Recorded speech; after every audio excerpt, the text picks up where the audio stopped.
conservative, and I get a lot of hate online for that. My question for you is, what do you say to people who tell me that my marriage isn't going to be valid after Trump gets into the White House? Well, first of all, that's just false. Okay, Donald Trump, I'm going to speak for myself, but I have deep confidence that this is deeply consistent with Donald Trump's vision that he stated for the country as well. I said this at Madison Square Garden the other night. You want to know what's funny? It's funny you mentioned this. Marissa is your name? Yes. So I said this. I actually got a lot of, not a lot, but a little bit of pushback for this the other night too, right? So we were at Madison Square Garden, and I said one of the things that Donald Trump is going to do for this country that he doesn't get enough credit for, certainly from the media, is I think he's actually going to be the president who unites this country. I actually think that that's true. And so I just looked at the audience, and this is in New York City, admittedly. I mean, and that was a hell of an event. I mean, you got 20,000 people in the arena, 200,000 people lined up outside.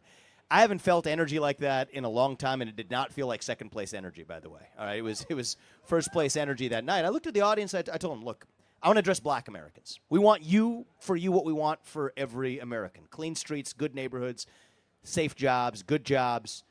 But we also want a country where you're not judged on the color of your skin. You want to judge on the content of your character or your political beliefs. And then I addressed, and that one didn't generate controversy, but then I got one that did. I said, my message to gay Americans is this. You're free to love who you want, to marry who you want if you want, without the government standing in your way.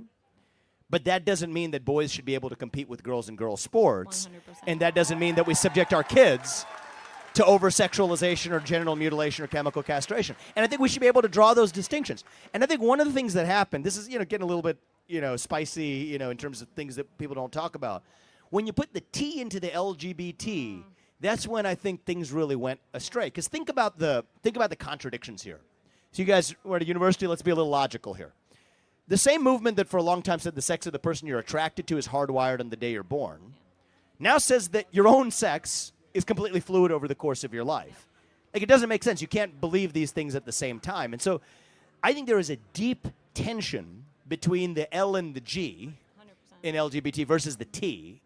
And I think the fact that you mishmash all of those into one movement really was just about hostility to a conservative or even a pro-American world order. That's what it was. It was an anti-American strain. But you take the T out of it, and my view is, you know what? I think that I don't think, and maybe you'll disagree with this, I don't think that somebody should be forced to officiate a gay wedding if it violates their conscience or their religion, which is actually what they're forcing people to do right now, or make a website for those weddings.